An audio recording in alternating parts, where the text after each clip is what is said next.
بزرگان محترم، معزز سامعین، رسول پاک صلی اللہ علیہ وسلم کی مدنی زندگی کے دوسرے سال کے واقعات ہم سن رہے ہیں، اور آج یہ ہمارا 5واں اجلاس ہے۔ کل ہم سنے تھے کہ مدینہ منورہ کے انصار ایثار اور قربانی کا مجسمہ ہیں، اور انہوں نے اپنا سب کچھ اپنے مہاجرین بھائی مسلمانوں کے لیے کر دیا۔ اس کی چند مثالیں ہم کل پیش کیے تھے، اور آج ہم اسی ایثار و قربانی کے سال دوم کے واقعات من جملہ ان کے سنیں گے۔ مہاجرین جب مدینہ منورہ پہنچے تو ظاہر ہے وہ اپنا سب کچھ قربان کر کے مدینہ منورہ ہجرت کیے تھے۔ وہ کوئی معمولی لوگ نہیں تھے، اپنے مقام پر بہت مالدار تھے، اور انہوں نے مکہ مکرمہ کو، اپنی مال دولت اور اپنی ساری جائیدادوں کو چھوڑ کر مدینہ منورہ ہجرت کی تھی۔ اہل مدینہ نے ان کے ساتھ جو ایثار و قربانی کا معاملہ کیا، حضور پاک صلی اللہ علیہ وسلم جب مہاجرین اور انصار میں مواقعات کرا دیے، بھائی چارگی قائم کر دی گئی، تو اس کے ساتھ یہ بھی طے پایا کہ میراث میں بھی ان کو حصہ ملے گا، اور یہاں تک کہ میراث کی آیتیں نازل ہوئیں، یہ عمل جاری رہا۔ انصار نے مہاجرین کے لیے اپنے گھروں میں ان کو جگہ دی، اور اپنے مال و دولت کو آدھا آدھا تقسیم کر دیا، اور مہاجرین کے لیے ان کے اپنے مکانات کے لیے انہوں نے اپنے زمینات کو بھی مہاجرین کی خدمت میں پیش کر دیا۔ مہاجرین ان زمینات کے مالک ہوئے اور اس پر اپنے مکانات بنائے۔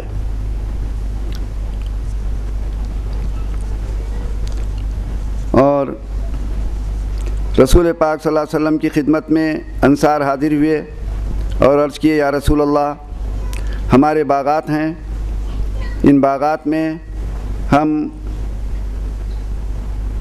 مہاجرین کو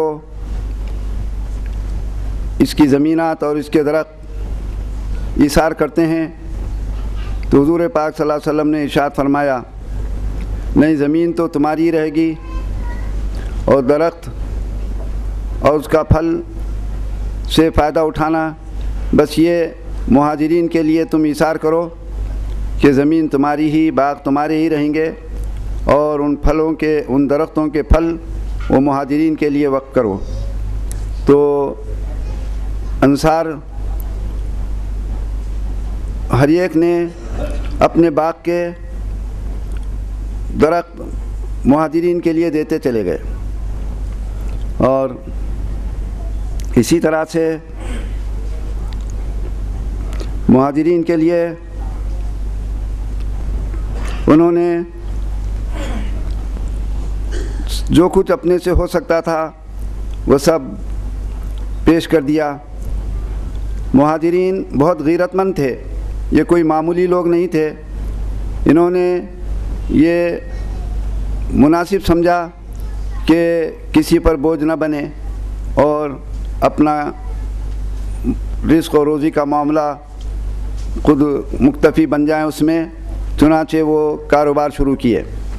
سیدنا ابو بکر صدیق رضی اللہ تعالیٰ عنہ آپ سن چکے ہیں کہ بہت بڑے تاجر تھے. مدینہ منورہ میں بھی آپ جب تشریف لائے تو اپنے کاروبار شروع کیے اور کپڑے کے کاروبار کیے. سیدنا عثمان غنی رضی اللہ تعالیٰ عنہ بہت بڑے تاجر تھے. مدینہ منورہ جب آئے تو وہ بھی تجارت شروع کیے, کھجوروں کی تجارت شروع کیے, اور اسی طرح سے بہت سے صحابہ کاروبار کرتے رہے. حضرت عبد الرحمن بن عوف رضی اللہ تعالیٰ عنہ یہ بھی کاروبار شروع کیے. اللہ نے ایسی برکت دی ان کے کاروبار میں کہ ملک شام سے دیکھتے ہی دیکھتے 700 اونٹوں پر لدا ہوا مال مدینہ منورہ کو آنے لگا ان کا. اور جب ان کے قافلہ آتا, تجارتی قافلہ, ان کے اونٹ آتے تو مدینہ منورہ میں ایک دھوم مچ جاتی تھی.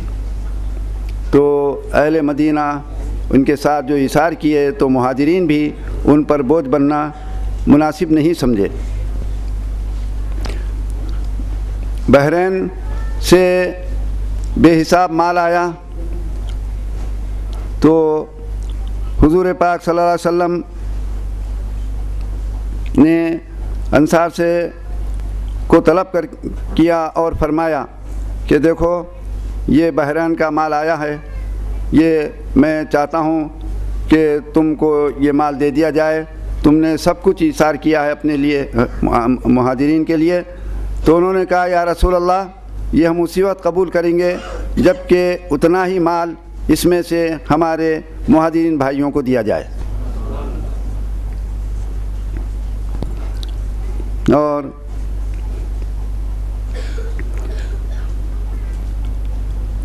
بنی نذیر کے باغات مسلمانوں کے مال غنیمت میں آئے تو رسول اللہ صلی اللہ علیہ وسلم نے انصار کو طلب کیا اور انصار سے حضور ارشاد فرمائے کہ دیکھو یہ باغات ہیں بنی نذیر کے, یہ اگر تم چاہو تو تمہارے لیے یہ آدھے دیے جائیں گے, آدھے انصار کو مہاجرین کو دیے جائیں گے, یا پھر پورے مہاجرین کو دیے جائیں اور مہاجرین کو تم نے جو باغات دیے ہیں وہ تم کو واپس کر دیا جائے. تو انصار نے کہا یا رسول اللہ یہ بنی نذیر کے سارے باغات بھی مہاجرین کو دیجیے اور ہم نے جو مہاجرین کو دیا ہے وہ بھی مہاجرین کے لیے رہے. یہ ایثار و قربانی, یہ اس کی مثال دنیا کی تاریخ میں آدم علیہ السلام سے لے کر ہم تک تا قیامت کہیں نہیں ملے گی. اور ایسی ہی مسلمانوں کی معیشت سدھرتی گئی اور خیبر فتح ہوا. تو خیبر کے فتح ہونے کے بعد پھر بہت سی دولت, بہت باغات, بہت مال, بہت سی زمینات مال غنیمت میں مسلمانوں کے لیے جب آئیں, حضور پاک صلی اللہ علیہ وسلم سب کو تقسیم کیے. تو مہاجرین نے حضور کی خدمت میں عرض کیا یا رسول اللہ ہم یہ چاہتے ہیں اور ہم پسند کرتے ہیں کہ مہاجرین نے ہم کو جو کچھ بھی دیا تھا وہ سب واپس کر دیا جائے, انصار نے جو کچھ دیا تھا وہ سب ان کو واپس کر دیا جائے. اور انصار کے جو باغات, ان کے جو درخت مہاجرین ایک ایک کر کے واپس کرتے چلے گئے. ایک نہایت ہی دلچسپ واقعہ ہے اور حدیث شریف کی کتابوں میں موجود ہے. سیاستہ میں بہت سی جگہ یہ واقعہ ملتا ہے آپ کو کہ حضرت ام سلیم رضی اللہ تعالی عنہا جو حضرت انس رضی اللہ تعالی عنہ کی والدہ ہوتی ہیں, یہ بھی اپنے باغ کے 2 درخت حضور پاک صلی اللہ علیہ وسلم کی خدمت میں پیش کیے تھے. یا رسول اللہ یہ 2 درخت ہیں, آپ جس کو چاہیں آپ عنایت فرمائیں. تو رسول پاک صلی اللہ علیہ وسلم حضرت ام ایمن کو یہ 2 درخت دے دیے تھے. اور جب سب درخت مہاجرین واپس کرنے لگے تو ام سلیم کو خیال آیا سب کے درخت واپس ہو گئے ہیں، میرے 2 درخت تھے یہ بھی واپس ہو جائیں، تو اپنے صاحبزادے حضرت انس کو حضور کی خدمت میں روانہ کی۔ حضرت انس رسول پاک صلی اللہ علیہ وسلم کی خدمت میں حاضر ہوتے ہیں، عرض کرتے ہیں یا رسول اللہ، والدہ مجھے بھیجی ہیں یہ عرض کرنے کے لیے کہ سب کے درخت مہاجرین واپس کر دیے ہیں، 2 درخت ہمارے آپ کی خدمت میں پیش کیے گئے تھے مہاجرین کے لیے، وہ درخت اگر واپس آ جائیں۔ تو حضور پاک صلی اللہ علیہ وسلم ارشاد فرمائے دیکھو انس، یہ 2 درخت ام ایمن کو دیے گئے تھے، تم جاؤ ام ایمن سے کہنا یہ 2 درخت واپس کر دیں، اب ان کے نہیں رہیں گے۔ حضرت انس ام ایمن کے پاس جاتی ہیں، ام ایمن کہتی ہیں کہ تم کون آئے مجھ سے یہ درخت مانگنے کے لیے؟ یہ درخت تو مجھے حضور پاک صلی اللہ علیہ وسلم دیے ہیں، میں تم کو نہیں دوں گی۔ اور اپنا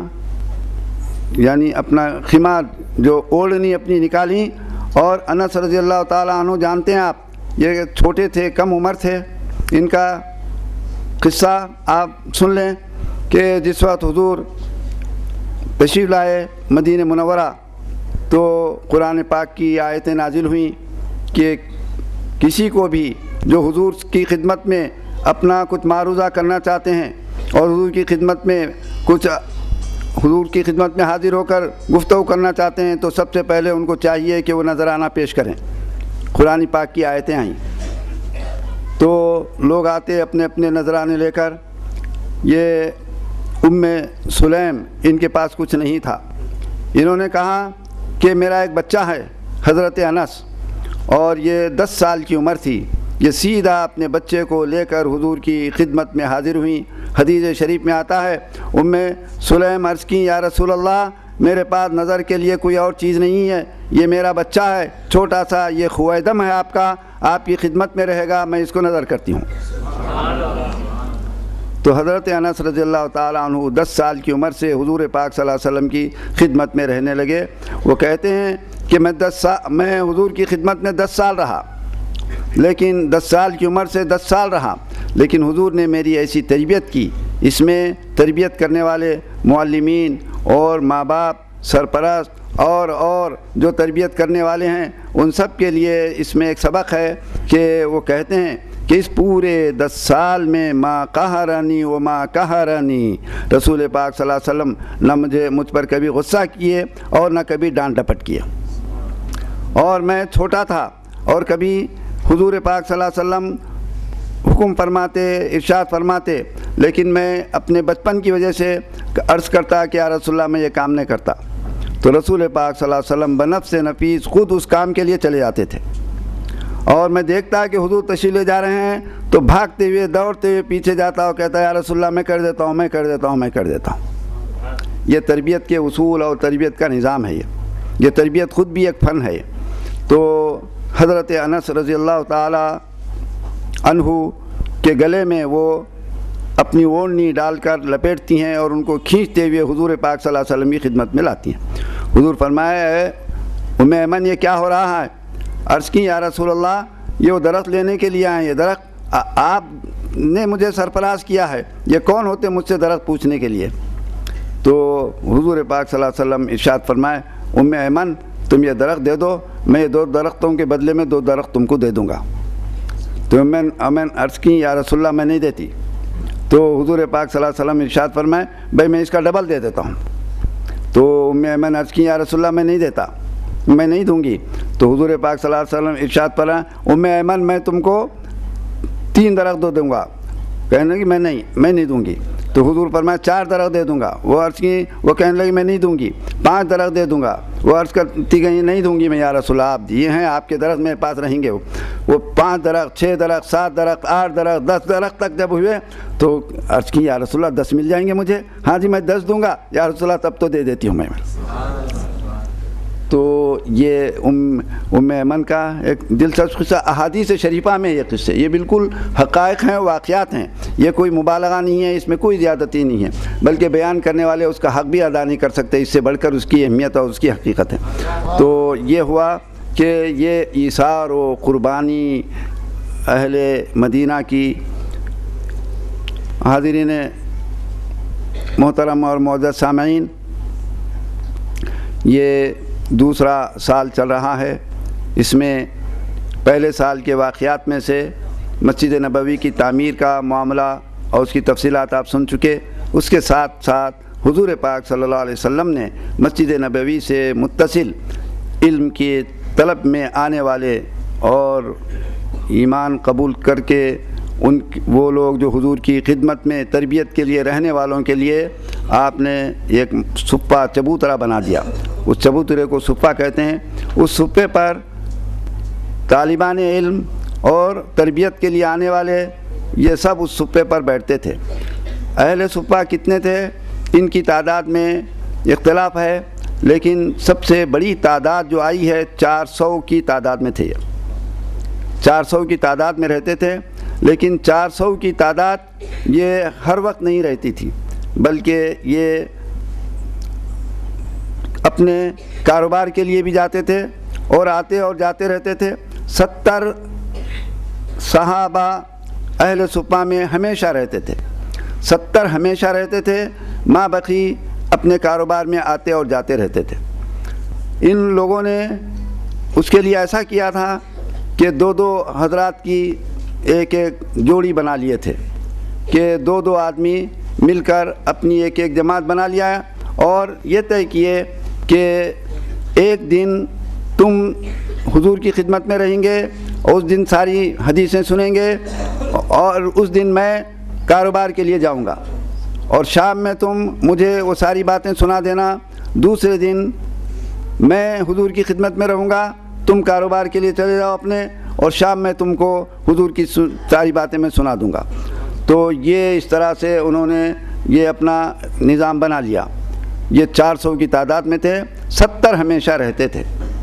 یہ 70 رہنے والوں میں سے حضرت سیدنا ابو ہریرہ رضی اللہ تعالیٰ عنہ بھی ہیں۔ ایک نہایت دلچسپ واقعہ ہے، اصحاب صفہ میں سیدنا عمر فاروق رضی اللہ تعالیٰ عنہ بھی شامل ہیں۔ اس میں سیدنا عمر فاروق رضی اللہ تعالیٰ عنہ اپنے ایک جوڑی بنا لیے تھے، ایک انصاری کو انہوں نے اپنا ساتھی بنا لیا تھا۔ ایک دن وہ حضور کی خدمت میں رہتے، ایک دن یہ حضور کی خدمت میں رہتے تھے۔ وہ کہتے ہیں کہ ایک مدینہ منورہ میں ایک بات پھیل گئی تھی کہ ایک رومی بادشاہ غسان کا بادشاہ حملہ کرنے والا ہے۔ یہ ایک ایسی افواہ پھیل گئی تھی۔ خیر ہوا یہ کہ سیدنا عمر فاروق رضی اللہ تعالی عنہ کہتے ہیں کہ ایک مرتبہ ایسا ہوا کہ میرے اور میری بیوی کے درمیان میں ایک جھگڑا ہو گیا، اور میری بیوی زور زور سے مجھ سے گفتگو کرنے لگی اور مجھ پر غالب آ گئی وہ۔ تو میں اپنی بیوی سے کہا کہ واہ کیا حال ہے تم لوگوں کا، کہ مکہ مکرمہ میں، ان کی بیوی مکے کی تھیں، مکہ مکرمہ میں جب تک تھے تو تم لوگ شوہروں سے دب کے رہتے تھے، اور اب جب مدینے میں آ گئے تو اہل مدینہ کی جو خواتین ہیں ان کا طریقہ سیکھ لیے اور مردوں کو دباتے ہیں۔ تو ان کی بیوی کہنے لگی کہ دیکھو واہ ذرا سنبھل کے بولو، دیکھو تمہاری صاحبزادی ام المومنین، یہ تو تم کو کچھ معلوم ہے، ایک دن حضور سے گفتگو بات چیت بند رکھتے ہیں یہ لوگ۔ تو ایسی بات ہے؟ ہاں دیکھو معلوم کرو۔ سیدنا عمر فاروق رضی اللہ تعالیٰ عنہ فکر میں ہو گئے، فوراً بولے کہ اپنی بچی کو سمجھانا چاہیے۔ تو وہاں سے نکلے اور سیدھا حضرت حفصہ کے پاس پہنچے، اور حضرت حفصہ سے کہنے لگے کہ کیا یہ بات صحیح ہے کہ تم ایک دن تک حضور سے بات نہیں کرتے؟ وہ کہنے لگی کہ حضور پاک صلی اللہ علیہ وسلم ہے، رحمت للعالمین ہے، ہمارے جو ہے مطالبات رہتے ہیں، ہمارا ناز ہوتا ہے ان کے ساتھ، اور ہم لوگ ایسا کرتے ہیں۔ تو سیدنا عمر فاروق رضی اللہ تعالیٰ عنہ سمجھائے کہ دیکھو ایسا مت کرو، ایسا مت کرو، تو کہیں ایسا نہ ہو کہ حضور تم لوگوں کو طلاق دے دیں۔ تو اس کے بعد وہ پوچھے کہ کیا دوسرے ازواج بھی ایسی کرتے ہیں؟ تو کہنے ہاں دوسرے سبھی لوگ ہم ایسا کرتے ہیں، حضور بہت ہی نرم دل نہایت رحمت اللہ عالمین ہے، وہ تو سب کے لیے رحمت ہیں، ہم ایسا کرتے رہتے ہیں حضور کے ساتھ۔ تو بولے کہ بھئی یہ معاملہ تو اور سبھی ایسا کرتے ہیں، تو وہ خیال کیے کہ ام سلمہ کو بھی سمجھانا چاہیے، دوسرے ازواج مطہرات کو بھی سمجھانا چاہیے۔ ام سلمہ ان کے رشتے میں ہوتی ہیں، رشتہ دار تھیں، تو ام سلمہ کے پاس گئے یہ اور جا کر ان کو سمجھانے کی کوشش کیے، بولے کہ ہم ایسا سنا ہوں اور بچی کو ابھی میں سمجھا کر آیا ہوں، اور بچی سے بولا ہوں میں کہ تم حضرت عائشہ کا دیکھا دیکھی مت کرو، حضرت عائشہ کو حضور بہت چاہتے ہیں، تم ایسے مطالبات مت کرو اور کہیں حضور طلاق نہ دے دیں، اور یہ تو ام سلمہ کہنے لگی کہ عمر تمہارا معاملہ بہت بڑھ گیا، تم جو ہے ازواج مطہرات کے امہات المومنین کے معاملے میں دخل دے رہے ہیں، تم کو یہ حق نہیں پہنچتا، تم ہمارے معاملات میں دخل نہیں دینا۔ تو ابو سیدنا عمر فاروق رضی اللہ تعالیٰ عنہ کہ بھئی یہ معاملہ تو شدید معاملہ ہے، تو وہاں سے خاموش ہو کر کسی اور جگہ نہیں گئے، وہ گھر کو آ گئے۔ یہ معاملہ ہوا ہی تھا کہ اتفاق سے رات میں ان کے آدھی رات کے قریب میں ان کے گھر پر ایک زوردار کھٹکا ہوا، تو وہ بولے کہ بھئی اتنی رات کو کون ہیں؟ تو وہ ان کے جو باری کے ساتھی تھے اصحاب صفہ میں سے، انہوں نے کہا کہ میں ہوں۔ تو سیدنا عمر فاروق رضی اللہ تعالی عنہ کہنے لگے کہ کیا معاملہ ہے، اتنی بڑی رات کو آ گئے تم، اتنی زور زور سے کھٹکا دے رہے ہیں؟ کہنے لگے بہت بڑا معاملہ ہو گیا ہے، بہت بڑا معاملہ۔ کیا معاملہ ہوا؟ کیا غسان کا حملہ ہو گیا؟ تو کہنے لگے کہ نہیں، غسان کا حملہ نہیں ہو، اس سے بھی بڑا معاملہ ہو گیا۔ کیا بڑا معاملہ ہوا؟ رسول پاک صلی اللہ علیہ وسلم ازواج مطہرات کو طلاق دے دیا۔ وہ تو کہنے لگے کہ جس کا اندیشہ تھا مجھے اور جا کے جو سمجھایا تھا وہ ہو کر رہا۔ اب وہ کہنے لگے کہ بھئی اب کیا کرنی چاہیے؟ تو بولے کہ کچھ بھی نہیں کرنا، اول وقت مسجد نبوی میں پہنچنا چاہیے، صبح فجر میں معلومات کرنا چاہیے۔ تو اول وقت سیدھا مسجد نبوی کو پہنچتے ہیں اور فجر کی نماز پڑھ لیتے ہیں۔ فجر کی نماز پڑھتے ہی چاہتے ہیں کہ کچھ معلومات کروں، حضور سے ملاقات کروں، لیکن رسول پاک صلی اللہ علیہ وسلم فجر کی نماز کے بعد مسجد نبوی میں تشریف فرما ہوتے تھے، ہمیشہ معمول تھا۔ اور لیکن اب کے رسول پاک صلی اللہ علیہ وسلم کسی صحابی سے کوئی گفتگو نہیں کیے، کسی سے نہیں ملے، فوراً آپ پلٹ کر سیدھا چلے گئے اور ایک بالا خانہ بنائے تھے، اگر کسی سے الگ تھلگ رہنا ہے اور بات نہیں کرنا ہے تو اس میں بیٹھ جاتے تھے۔ تو رسول پاک صلی اللہ علیہ وسلم اس بالا خانے میں بیٹھ گئے۔ اس کے بعد سیدنا عمر فاروق رضی اللہ تعالیٰ عنہ مسجد میں صحابہ کے پاس جاتے ہیں اور پوچھتے ہیں بھئی کیا کوئی معاملہ ہوا؟ تمام صحابہ رو رہے ہیں، رونے لگے، آنسو بہہ رہے ہیں، رو رہے ہیں۔ تو کہنے لگے بھئی کیوں رو رہے ہو تم، کیا معاملہ ہے؟ حضور پاک صلی اللہ علیہ وسلم کہاں ہیں؟ تو کہنے لگے بھئی کیوں رو رہے ہو؟ بھئی رو رہا اس لیے آ رہا ہے کہ حضور پاک صلی اللہ علیہ وسلم فوراً چلے گئے، بس اس لیے رونا آ رہا ہم کو۔ تو کیا معاملہ ہوا؟ لیکن ہم کو کچھ نہیں معلوم، بس حضور چلے گئے، بس اسی لیے رونا آ رہا۔ تو بولے بھئی سیدھا حضور کے پاس چلو۔ یہ سیدھا رسول پاک صلی اللہ علیہ وسلم کی خدمت میں آتے ہیں، حضور ہیں کہ اوپر بالا خانے میں تشریف فرما ہو گئے ہیں، تو اور ایک غلام کو کھڑے کر دیے ہیں کہ کسی کو آنے نہیں دینا چاہیے تھا۔ تو وہ جا کر غلام سے کہتے ہیں، خادم سے، کہ جاؤ عرض کرو کہ حضور عمر حاضری کے لیے اجازت چاہتا ہے۔ تو وہ جا کر حضور کی خدمت میں عرض کرتا ہے کہ عمر آئے ہوئے ہیں، حاضری کے لیے اجازت چاہتے ہیں۔ رسول پاک صلی اللہ علیہ وسلم کوئی جواب نہیں دیتے۔ تو وہ واپس آ کر کہتا ہے کہ حضور نے کچھ جواب نہیں دیا ہے۔ تو یہ فوراً سیڑھیوں سے نیچے اتر کر پھر مسجد نبوی میں پہنچ جاتے ہیں، صحابہ سے کہتے ہیں، دیکھتے ہیں صحابہ پورے رو رہے ہیں، پھر رو رہے ہیں ویسے ہی۔ تو کہتے ہیں بھئی کچھ تو بتاؤ آخر کیا قصہ ہے؟ تو کہتے ہیں ہم کو کچھ نہیں معلوم، حضور بس چلے گئے اسی لیے رو رہے ہیں، بس ایسا نہیں ہوا کبھی کہ حضور بغیر تشریف فرما ہوئے کہ گئے ہوں، بس اسی لیے رو رہے ہیں۔ تو پھر سیدھا نکلتے ہیں، پھر سیدھا سیڑھیوں پر چڑھتے ہیں۔ تو پھر غلام سے کہتے ہیں کہ جاؤ عرض کرو کہ حضور عمر حاضری کے لیے اجازت چاہتا ہے۔ تو وہ حضور کی خدمت میں عرض کہ حضور کچھ جواب نہیں دیتے۔ پھر وہ پلٹ کر آتے ہیں، پھر مسجد میں پہنچتے ہیں اور مسجد میں صحابہ کا وہی حال ہے اور سب رو رہے ہیں، آنسو بہہ رہے ہیں اور کہہ رہے ہیں کہ بھئی ہم کو کچھ نہیں معلوم، حضور تشریف لے گئے، بس اسی لیے رونا آ رہا ہم کو۔ پھر سیدھا نکل کر آتے ہیں اور پھر سیڑھیوں پر چڑھتے ہیں، بے چین رہتے ہیں کہ آخر کیا معاملہ ہوا ہے۔ تو سیڑھیوں پر چڑھتے ہی غلام سے کہتے ہیں کہ جاؤ عرض کرو حضور کی خدمت میں کہ عمر حاضری کی اجازت چاہتا ہے۔ پھر یہ جاتے ہیں تو حضور پاک صلی اللہ علیہ وسلم کچھ بھی جواب نہیں دیتے۔ پھر وہ کہتا ہے کہ حضور کچھ جواب نہیں دیے ہیں۔ سیدنا عمر فاروق رضی اللہ تعالیٰ نیچے اترتے ہیں۔ پھر غلام دوڑتے ہوئے آتا ہے کہ حضور طلب کر رہے ہیں، حضور طلب کر رہے ہیں۔ تو اب یہ سیدھا حضور کی خدمت میں پہنچ رہے ہیں۔ پہنچتے اب یہ سوچتے ہیں کہ اب تو باریابی کا موقع مل گیا ہے، حاضری کا موقع مل گیا، لیکن کیا پوچھوں، کیسے پوچھوں، یہ بڑا عام معاملہ ہے۔ اب یہ سوچتے جا رہے ہیں کیا کرنا چاہیے۔ تو اب یہ سوچتے ہیں، اس میں سبق ہے ایک کہ یہ سوچتے ہیں کہ بھئی فوراً یہ نہیں پوچھنا چاہیے، یہ نہایت حساس معاملہ ہے، اس کے لیے ماحول بنانا چاہیے۔ ایک ایسا ماحول بنا لوں میں جاتے ہی کہ جس کے بعد یہ پوچھ سکوں، معلوم کر سکوں۔ اب وہ جاتے ہیں، جانے کے بعد نظر ڈالتے ہیں تو دیکھتے ہیں کہ اس حضور کے اس حجرہ مبارکہ میں صرف 2 چمڑے لٹکے ہوئے ہیں اور بستر بھی نہیں ہے، حضور چارپائی پر لیٹے ہوئے ہیں اور رسی کے باندھ کے پورے نشانات جس میں اطہر پر نمایاں ہو گئے ہیں، اور کرتے ہیں یا رسول اللہ، قیصر و کسریٰ دنیا کے بادشاہ، ان کے کیا ان کے پاس ناز و نعمتوں کے اندر وہ زندگی گزار رہے ہیں، یا رسول اللہ آپ مختار دو جہاں سید المرسلین باعث تخلیق کون و مکان۔ تو وہ کہتے ہیں، حضور پاک صلی اللہ علیہ وسلم ارشاد فرمائیں، عمر کیا ابھی تم اسی خیال میں ہو؟ وہ تو وہ لوگ ہیں کہ بس دنیا میں ہی ہے ان کے لیے جو کچھ، آخرت میں کچھ بھی نہیں ہے۔ تمہارے لیے تو آخرت ہے، آخرت کے لیے تمہارا جینا ہے یہ۔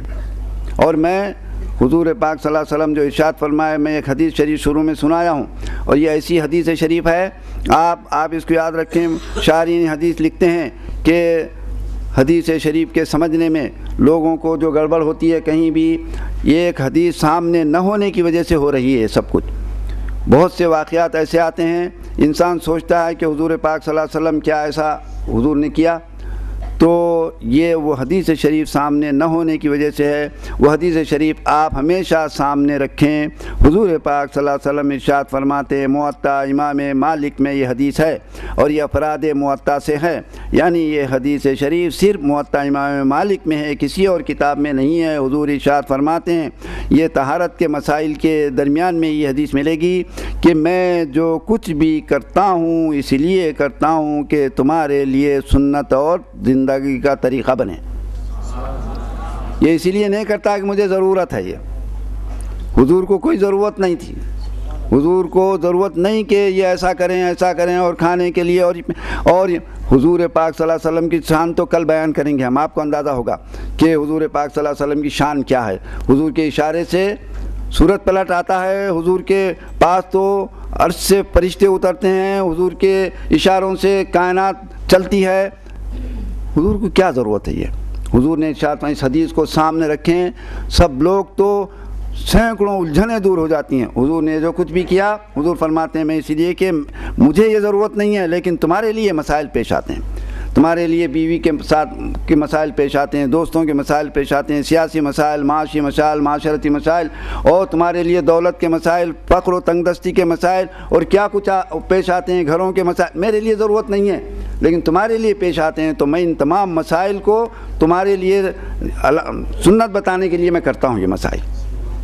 تو بہرحال یہ کہ حضور پاک صلی اللہ علیہ وسلم کی خدمت میں اس کے بعد سیدنا عمر فاروق رضی اللہ تعالیٰ عنہ دیکھے کہ حضور پاک صلی اللہ علیہ وسلم اب گفتگو کی طرف مائل ہیں، تو آہستہ سے ماحول اور خوشگوار بنانے کی کوشش کی۔ انہوں نے کہا کہ یا رسول اللہ، میری اور میری بیوی کے درمیان میں جھگڑا ہو گیا تھا، اور میں بیوی سے کہا کہ تم بہت بڑھ گئے، ہم لوگوں پر غالب آ گئے، اور مکے میں رہنے تک ایسے تھے، مدینے میں۔ اب یہ سب سنانے لگے، حضور پاک صلی اللہ علیہ وسلم مسکراتے جاتے ہیں، تو ایک خوشگوار ماحول بنتے چلے جاتا ہے۔ اب اس کے بعد آگے بڑھ کے یہاں تک انہوں نے کہا یا رسول اللہ،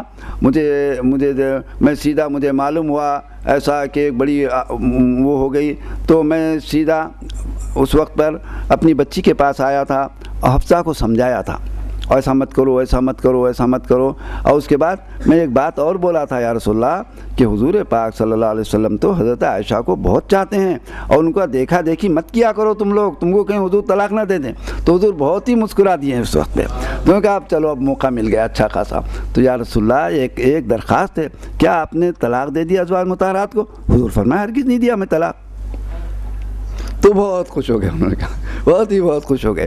تو اس کے بعد یہ قصہ کیا ہے، اس میں بھی سبق ہے بہت سا۔ قصہ ہے کیا، ازواج مطہرات جب دولت مدینہ منورہ میں آنے لگی، رسول پاک صلی اللہ علیہ وسلم مال غنیمت تقسیم کرنے لگے، ہر ایک ہزار پتی لکھ پتی بننے لگے، اور فراوانی آ گئی دولت کی، مہاجرین کی تجارت زوردار چل رہی ہے، انصار کے باغات اور زراعتیں زوردار چل رہی ہیں، اور خوشحالی آ گئی ہے۔ تو ازواج مطہرات بھی حضور پاک صلی اللہ علیہ وسلم کی خدمت میں عرض کی، یا رسول اللہ ہمارا روزینہ میں بھی کچھ اضافہ کر دیجیے آپ۔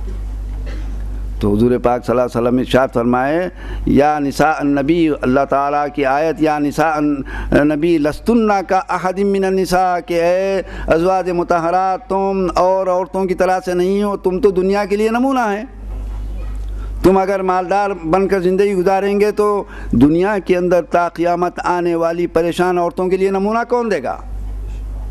تم نمونہ ہیں، ان کو ڈھارس تمہاری وجہ سے ملے گی کہ ہماری امہات المومنین ازواج مطہرات، جن کی شان وہ کہ جن کی تعریف میں قرآن نازل، جن کی شان میں ایک لفظ بولنا اس کے لیے 10 نیکیاں مل جاتی ہیں، قرآن کی ایک آیت پڑھنا، ایک حرف پڑھنا، وہ اتنی تنگ دستی کی زندگی گزارے، تو ہمارا کیا معاملہ ہے؟ ہم کو تو صبر کرنا چاہیے۔ یہ تم ڈھارس بنو گے، تم ان لوگوں کے لیے تسلی بنو گے، جو لوگ نمونہ ہوتے ہیں وہ نمونے کی زندگی پیش کرنا چاہیے۔ تم اور عورتوں کی طرح سے نہیں، اور عورتیں ہیں کہ وہ مالدار بن جائیں گی، لیکن آنے والے زمانے کے اندر غریب عورتوں کے لیے کون نمونہ دے گا؟ یہ تم ہے نمونہ۔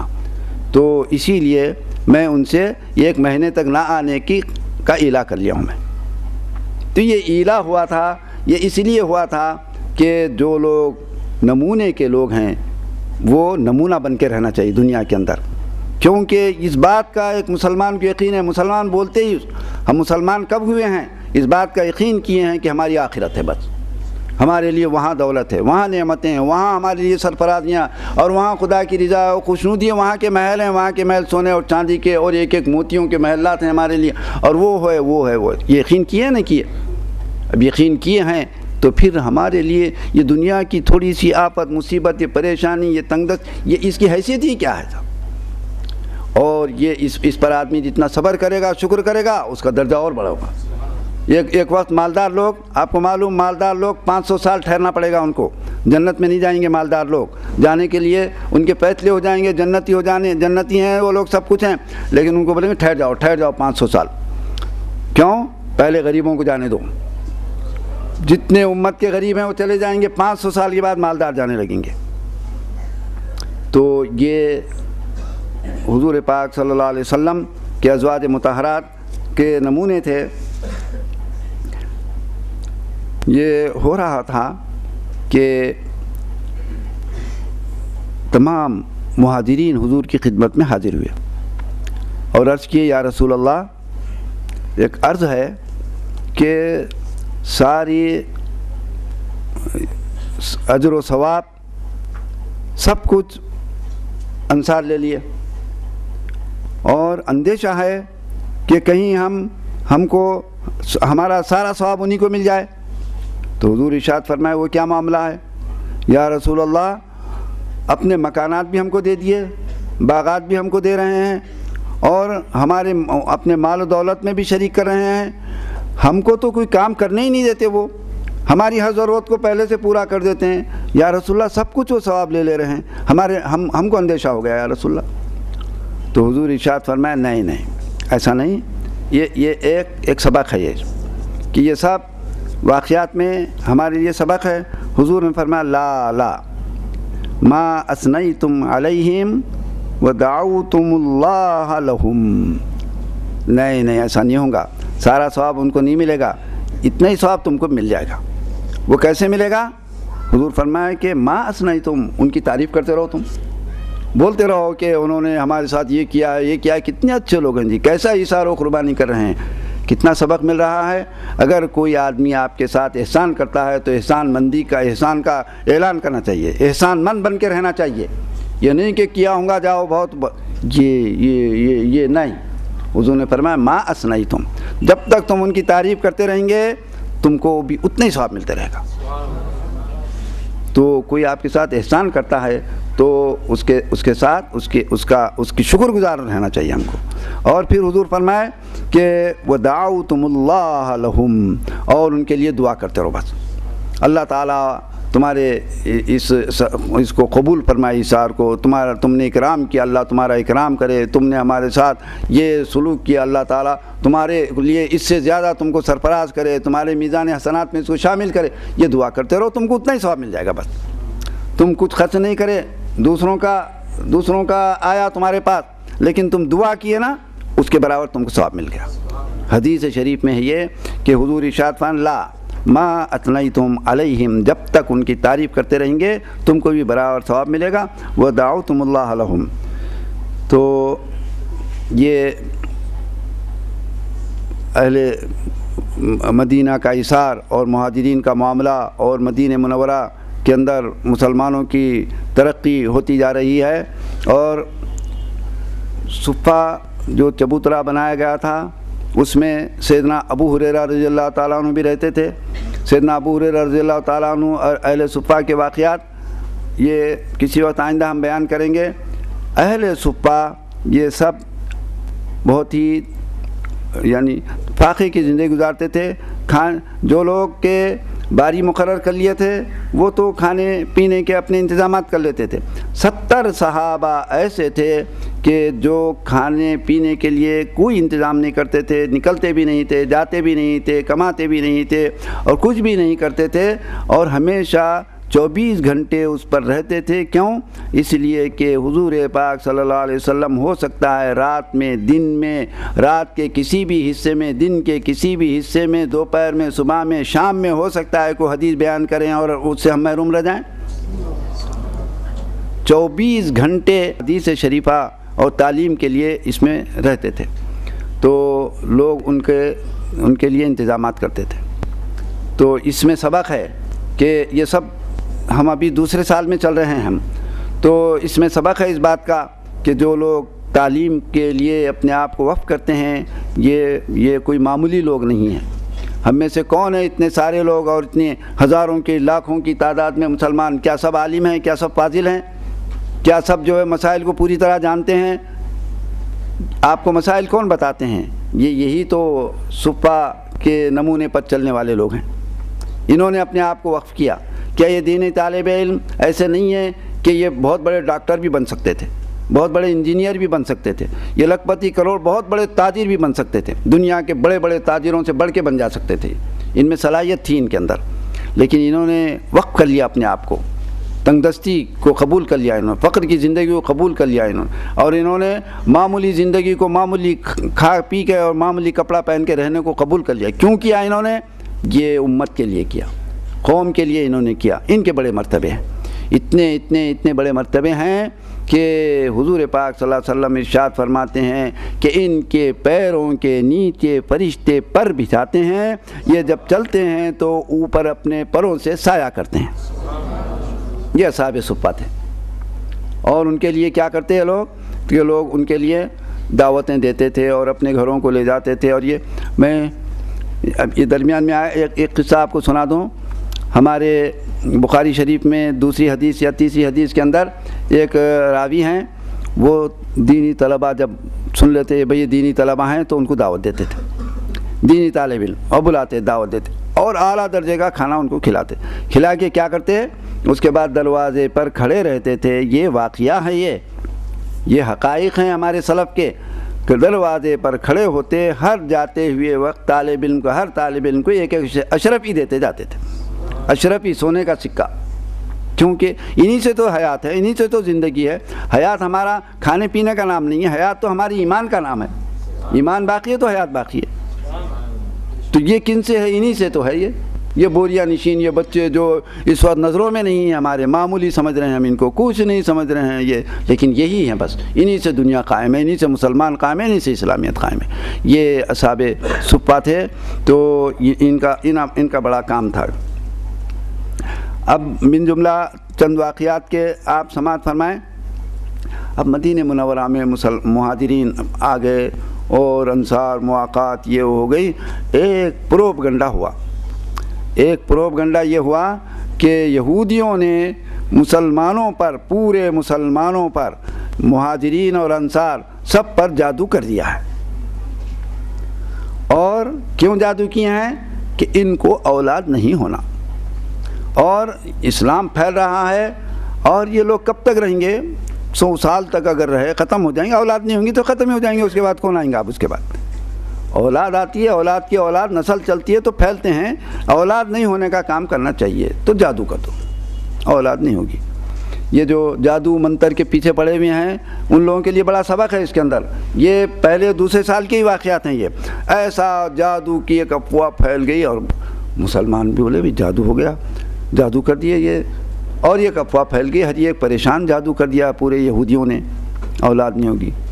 یہ جادو منتر سے کچھ ہوتا جاتا نہیں، آپ اچھی طرح ذہن میں رکھ لیجیے۔ آپ اللہ تعالیٰ کا اعلان ہے لا یاتیہ الباطل من بین یدیہ ولا من خلفہ، جہاں قرآن ہوتا ہے نہ سامنے سے جادو آتا نہ پیچھے جادو آتا، کائے کا جادو آتا ہے۔ جادو کرنے والے نہایت گناہگار بدترین لوگ ہیں اس دنیا کے، جادو کرنے والے، جادو، اور یہ بہت ہی برے لوگ ہیں، فاسق و فاجر لوگ ہیں، گناہ کبیرہ میں مبتلا ہیں یہ لوگ۔ تو یہ اس میں مسلمان ہمت سے رہنا چاہیے۔ یہ جادوؤں کی چکر میں ہماری خواتین بالخصوص وہ بڑی ہمت کی ہونی چاہیے۔ خواتین کا کیا معاملہ ہے؟ اب ممکن ہے ہم اپنے وقت ختم ہونے سے ابھی ہے نا ابھی تو میں ایک آدھ واقعہ خواتین کا اس درمیان میں سناؤں گا۔ خواتین کیا ایک طاقت و قوت ہے، خواتین کوئی معمولی نہیں ہے۔ آپ کل سن رہے تھے خواتین کی قوت، کل آپ کو سنایا تھا میں خواتین کی کیا قوت ہوتی ہے، عورتوں کی قوت کیا ہے۔ رسول پاک صلی اللہ علیہ وسلم 11 ازواج مطہرات کیے تھے۔ 11 ازواج مطہرات کیا تھے؟ کہ 11 کیا تھے کہ پورا عرب کے قبائل اس کی وجہ سے مسلمان ہو گئے۔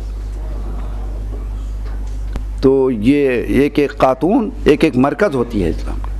تو خواتین کو بالخصوص یہ جادوؤں کی اس کی چکر میں نہیں پڑنا چاہیے، مضبوط عقیدہ، مضبوط۔ تو یہ جادو کر دیے تو اب کیا ہو گیا؟ اللہ تبارک و تعالیٰ نے دیکھتے ہی دیکھتے کچھ دن بھی نہیں گزرے، تھوڑے ہی دن کے اندر مہاجرین میں سب سے پہلے حضرت زبیر، حضرت اسماء کو لڑکا ہو گیا۔ سب سے پہلے حضرت اسماء کو کیا خوشیاں ہوئی، کدھر گیا جادو برخاست۔ تو وہ کون تھے؟ حضرت عبداللہ بن زبیر رضی اللہ تعالیٰ عنہ۔ پھر دیکھتے ہی دیکھتے انصار میں لڑکا ہو گیا، وہ تھے نعمان بن بشیر رضی اللہ تعالیٰ عنہ۔ بولے جادو برخاست، یہ ایک افواہ ہیں یہ، اور یہ اس کی چکر میں نہیں ہونا۔ تو پھر یہ ہے کہ پورے اس کے بعد ایک مرتبہ جتنے یہودی ہیں، کل ہم آپ کو بتائے ہیں کہ میثاق مدینہ حضور پاک صلی اللہ علیہ وسلم نے تمام باشندگان مدینہ اس میں بلا امتیاز مذہب و ملت، اس کے اندر کفار، مشرکین اور یہود اور سب کو ملا کر آپ نے ایک معاہدہ کیا تھا۔ تو یہ میثاق مدینہ کا ذکر ہو چکا ہے۔ سارے یہودی جتنے قبائل تھے یہودیوں کے، 3 قبیلے تھے، بہت سے قبائل تھے، چھوٹے بڑے چھوٹے، لیکن بڑے 3 قبیلے تھے، ایک بنی قینقاع، بنی نذیر اور بنی قریظہ۔ یہ 3 بڑے قبیلے تھے۔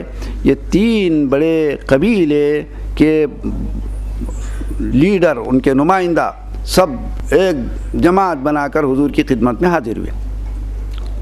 تو کہنے لگے کہ آپ بتائیے آپ کس چیز کی دعوت دیتے ہیں لوگوں کو؟ تو حضور نے فرمایا کہ بھائی میں اللہ کا آخری رسول ہوں، اور میں وہ ہوں جن کا ذکر اللہ نے تورات میں کیا، انجیل میں کیا۔ میں وہ ہوں جس کو تم میں کا ہر آدمی جانتا ہے، میں اللہ کا رسول ہوں آخری، اور تمہارے علماء جانتے ہیں، اور میں توحید کی تعلیم کا پیام دیتا ہوں، اور تمام انبیاء پر ایمان لانے کی تعلیم دیتا ہوں، میں اس کا سبق دیتا ہوں۔ تم میں سے کون ایسا آدمی ہے جو نہیں جانتا مجھے؟ اللہ تبارک و تعالیٰ کا ارشاد ہے یعرفونہ کما یعرفون ابناءہم، اپنے بیٹوں کی طرح سے یہ حضور کو جانتے ہیں کہ حضور آخری نبی ہیں۔ حضور نے فرمایا کہ تم نہیں جانتے مجھے، پوچھ رہے ہیں تم؟ تو وہ کہنے لگے کہ نہیں ہم جو آئے ہیں ایک دوسری غرض سے آئے ہیں۔ تو رسول پاک صلی اللہ علیہ وسلم ارشاد فرمائے اچھا کیا غرض ہے، بولو تمہاری، کیوں آئے ہیں؟ تو وہ کہنے لگے کہ ہم اس لیے آئے ہیں کہ آپ کی خدمت میں اس بات کی عرض کریں کہ ہم آپ کے سے ایک معاہدہ کرنے کے لیے آئے ہیں.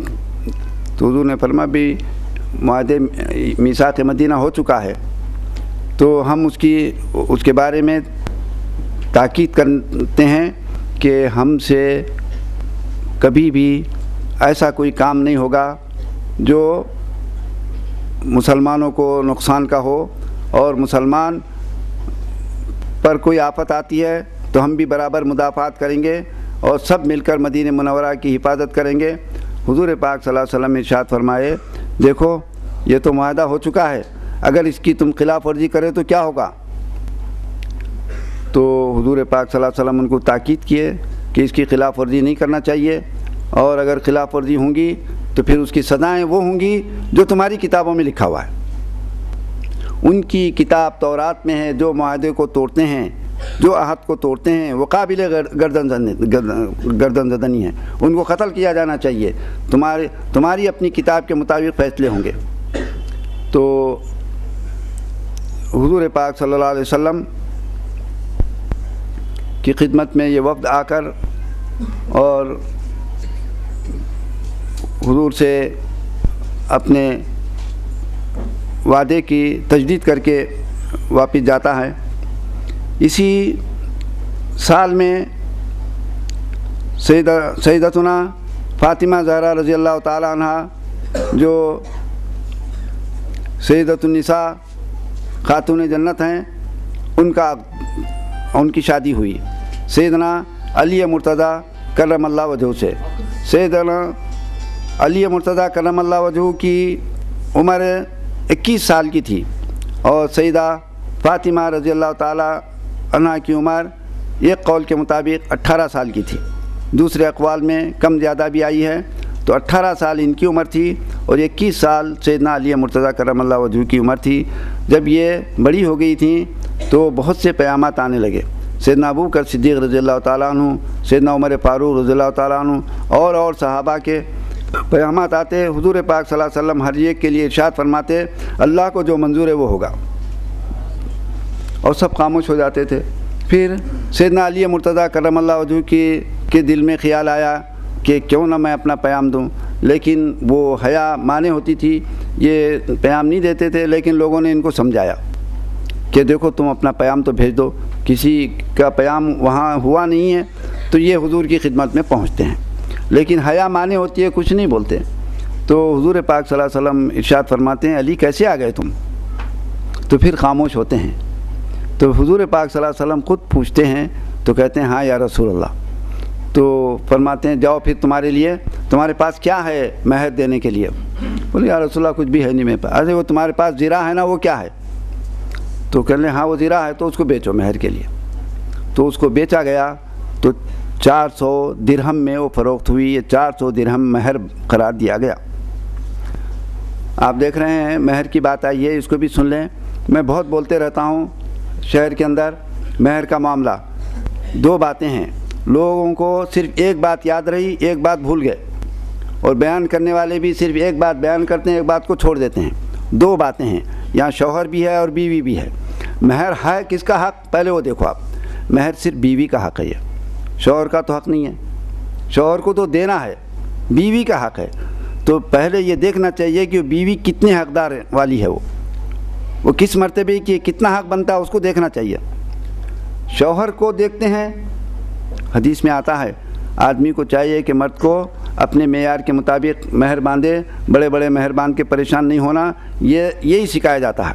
یہ ہے حدیث شریف میں، لیکن حدیث شریف میں نہیں بلکہ ایک عقل کی بات ہے کہ مہر حق ہے عورت کا.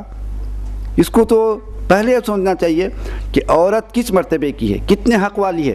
اگر وہ حق والی بڑے حق کی ہے اور آپ میری صلاحیت نہیں ہے بلکہ آپ مہر کم دے رہے ہیں تو ظلم کر رہے ہیں یا نہیں کر رہے ہیں آپ؟ یہ ظلم ہے. یہ تو مہر کے اندر دونوں چیزوں کو دیکھنا چاہیے. بیان کرنے والوں کو چاہیے کہ دونوں باتیں بیان کریں. مہر کو ایک طرف تو مرد کو یہ بیان کرنا چاہیے مرد کے لیے کہ وہ اپنے معیار کو دیکھ کر مہر باندھے، اور اس کے ساتھ اس کو یہ بھی بولنا چاہیے کہ جس سے شادی کر رہا ہے اس کے معیار کو دیکھ کر مہر باندھے. تو اب مرد یہ کہتا ہے کہ بھئی میرے پاس ہے ہی نہیں، تو ہم یہ کہتے ہیں کہ جب تمہارے پاس نہیں ہے تو اپنے معیار کے گھرانے کو جانا چاہیے آپ کو. یہاں کیوں آ گئے آپ؟ یہ گھرانہ تو وہ عالیشان گھرانہ ہے، اس گھرانے کی لڑکی کا تو یہ مہر ہوتا ہے، آپ یہاں کیوں آ گئے؟ آپ 5,000 روپے مہر کی قدرت ہے، ٹھیک ہے، آپ کو زائد نہیں باندھنا چاہیے، 5,000 والی کے پاس جانا چاہیے۔ آپ چاہتے ہیں کہ 25,000 والی کے پاس عقد کروں میں اور اس کو 5,000 بولتے ہیں میری سکت اتنی ہے، یہ ایک قسم کا ظلم ہے، یہ اس کو سمجھ لینا چاہیے۔ رسول پاک صلی اللہ علیہ وسلم اس زمانے میں سیدہ فاطمہ رضی اللہ تعالیٰ عنہ کا مہر 400 درہم ہوا، اور تمام ازواج مطہرات کا مہر 400 درہم 400 درہم 400 درہم، اس سے کم کسی کا نہیں ہوا۔ 400 درہم بولے تو کتنے ہوتے؟ ایک چھوٹی سی بات جامعہ کے فتوے کے لحاظ سے میں کہہ رہا ہوں کہ آپ 42 ڈبل کتنا ہوتا ہے؟ تقریباً 100 تولے چاندی ہوتے ہیں، 100 تولے چاندی، 100 تولے چاندی اس کی قیمت، جس زمانے میں آپ شادی کر رہے ہیں مہر باندھ رہے ہیں، 100 تولے چاندی کی کیا قیمت ہے دیکھ لینا، اس سے کم تو نہیں باندھنا چاہیے آپ کو، کم سے کم مہر ہے وہ، کسی بھی زوج مطہرہ کا اس سے کم نہیں تھا۔ ایک بات آپ کو بتاؤں میں تو تعجب ہوگا، حقیقت یہ ہے کہ حضرت کون ام حبیبہ رضی اللہ تعالی عنہا کا مہر لاکھوں میں تھا، لاکھوں میں، دو چار نہیں، اس زمانے کے لاکھوں روپئے، اب تو کتنے 50 لاکھ ہو جاتا یا اس سے زیادہ کچھ ہو جاتا۔ یہ حقیقت ہے، یہ کوئی غلط بات نہیں ہے۔ یہ اب اس میں تعویل کرتے ہیں اور بولتے ہیں ٹھیک ہے تعویل صحیح ہے کہ وہ بادشاہ وقت نے دیا تھا، تو مطلب یہ ہوا کہ اگر اس کے پاس گنجائش حقیقت ہے، اس کے پاس سکت ہے تو ویسا باندھنا چاہیے۔ وہ بادشاہ کیوں دیا؟ اس کے پاس سکت ہے نا بھائی، تو جس کے پاس سکت ہے، جس خاندان میں جا رہے ہیں اس کا خیال رکھنا چاہیے کہ اس خاندان کے پاس و لحاظ رکھنا۔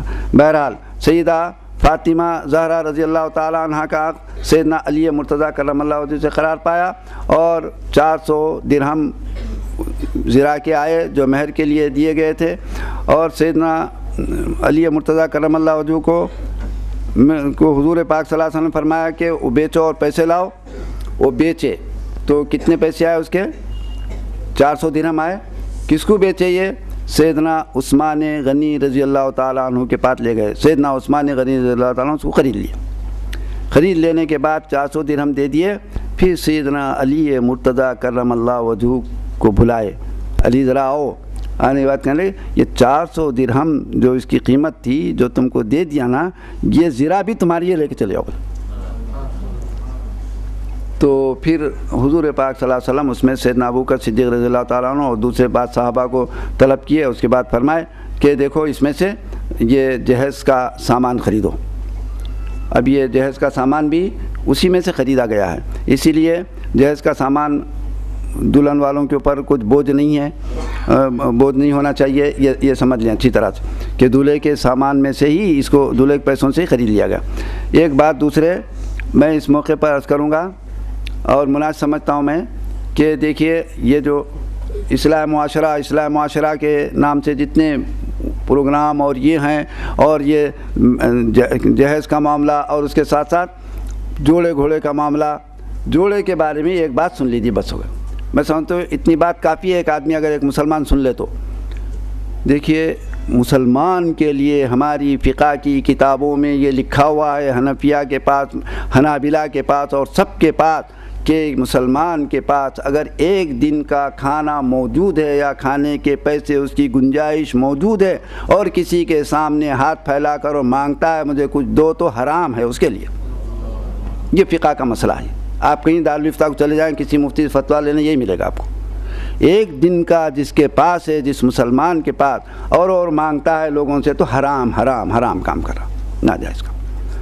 اب شادی کرنے والے جن کے پاس سب کچھ ہے اور یہ شادی کرتے ہیں اور وہ مانگ رہے ہیں، شادی کا آغاز ہی حرام سے ہو رہا ہے۔ یہ اب کیا برکت آئے گی، کیا ہوگا اور کیا نہیں ہوگا، وہ سوچ لیجیے آپ اچھی طرح۔ تو یہ تھا کہ سیدہ فاطمہ رضی اللہ تعالیٰ عنہ کا عقد ہوا، اور ہمارا وقت ہو رہا ہے، اور اس کے ساتھ ساتھ اس سال ہونے والے واقعات میں، سال اول اور دوم میں تحویل قبلہ کا ایک بڑا واقعہ پیش آیا۔